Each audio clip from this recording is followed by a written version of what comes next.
আসসালামু আলাইকুম। ফরেক্স মার্কেট অ্যানালাইসিসের শিক্ষামূলক ভিডিওতে আপনাকে স্বাগতম। আমি ফরেক্সের একজন অফিসিয়াল টিম মেম্বার। আজকে আলোচনা করব জিবিপিইউএসডি সম্পর্কে। জিবিপিইউএসডি এই সপ্তাহে কেমন মুভমেন্ট হতে পারে চলুন দেখে নেওয়া যাক। প্রথমে আমরা দেখে নিব ফান্ডামেন্টাল ইভেন্ট সমূহকে, অর্থাৎ এই সপ্তাহে ফান্ডামেন্টাল কী কী ইভেন্ট রয়েছে। ফান্ডামেন্টাল ইভেন্টকে দেখার জন্য আমরা চলে আসলাম forexfactory.com-এ। এখান থেকে আমি ফিল্টার করে শুধুমাত্র হাই ইম্প্যাক্ট নিউজগুলোকে দেখে নিচ্ছি। জিবিপি এবং ইউএসডি রিলেটেড আসলে এই সপ্তাহে তেমন কোনো নিউজ আর বাকি নেই, কারণ যেহেতু সপ্তাহ শেষের দিকে, তো এখানে আগামীকালকে ইউএসডির একটি হাই ইম্প্যাক্ট নিউজ রয়েছে। জিবিপির তেমন কোনো হাই ইম্প্যাক্ট নিউজ নেই, তবে মিডিয়াম এবং লো ইম্প্যাক্ট বেশ কিছু নিউজ রয়েছে, যেটা দেখার জন্য আমি চলে আসছি মাই এফএক্স বুকের ইকোনমিক ক্যালেন্ডার থেকে। এখানে আপনি টুডে অপশনটা সিলেক্ট করে দিলে দেখবেন ইউএসডি এবং জিবিপির বেশ ভালো কিছু লো ইম্প্যাক্ট নিউজ রয়েছে। তো আপনি এই লো ইম্প্যাক্ট নিউজগুলোকে দেখতে পারেন, কারণ মার্কেটে ছোটোখাটো কখন কী মুভমেন্ট হবে এটা বোঝার জন্য। তবে এগুলো তেমন গুরুত্ব না দিলেও হবে। তো এছাড়া যদি আপনি ফান্ডামেন্টাল বিষয়সমূহকে ভালো করে বুঝতে চান, সেক্ষেত্রে আপনি investing.com কিংবা ফরেস্ট লাইফ অথবা ডেইলি এফএক্সের মতন জনপ্রিয় নিউজ পোর্টাল সাইটগুলো থেকে আপনি ফান্ডামেন্টাল ধারণা নিতে পারেন। তো এখন আমরা চলে যাচ্ছি টেকনিক্যালের দিকে। টেকনিক্যালকে বোঝার জন্য আমরা প্রথমে চলে আসলাম ডেইলিতে আমরা দেখতে পাচ্ছি মার্কেট এখানে একটা H4 বেস কিংবা অর্ডার ব্লকের মধ্যে মার্কেট দীর্ঘ সময় অপেক্ষা করতেছে। তো যেহেতু আমরা ডেইলিতে এন্ট্রি নিতে পারবো না, এর একমাত্র কারণ হচ্ছে আমাদের এসএলটা হাই হয়ে যায়। তো তাই আমরা চলে আসলাম H4 এর দিকে। H4 টাইম ফ্রেমে দেখতে পাচ্ছি যে মার্কেট দীর্ঘ একটি সময় এখানে একটি রেঞ্জ করতেছে এবং এর সর্বোচ্চ আপার লেভেল ছিল এই সাপ্লাই ডিমান্ডের বেসটা, অর্থাৎ এই অর্ডার ব্লকটা। এই অর্ডার ব্লকে বারবার মার্কেট টাচ করে মার্কেট রিজেক্ট হচ্ছে এবং এখানেই অবস্থান করতেছে। তো এখান থেকে আসলে লো লেভেল ছিল এটা এবং এখানে এলপি ছিল এটা, অর্থাৎ এটা ছিল আমাদের ইভেন্ট লেভেল বা লেভেল, এটা হচ্ছে আমাদের এলপি। তো আমরা দেখতে পাচ্ছি এই লেভেলকে মার্কেট কয়েকবার ব্রেক করার চেষ্টা করেছে, কিন্তু আলটিমেটলি ফেইল্ড হয়েছে। তো এখন আমরা কি আশা করতে পারি মার্কেট থেকে?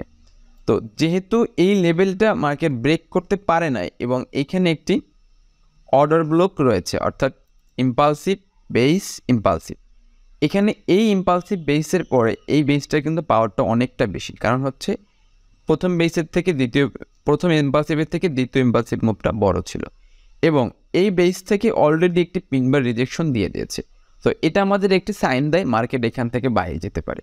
এবং যেহেতু আমরা দেখতে পাচ্ছি যে পিনবারের প্রায় 38% পর্যন্ত 50% প্লাস কারেকশন করে নিয়েছে, তো মার্কেট এই সময় থেকে মার্কেট ঘুরে যেতে পারে, অর্থাৎ এখান থেকেও মার্কেট সরাসরি উপরে যেতে পারে, কিংবা এমনও হতে পারে মার্কেট এই বেইজে পর্যন্ত গিয়ে এখান থেকেও মার্কেটটা উপরে যেতে পারে।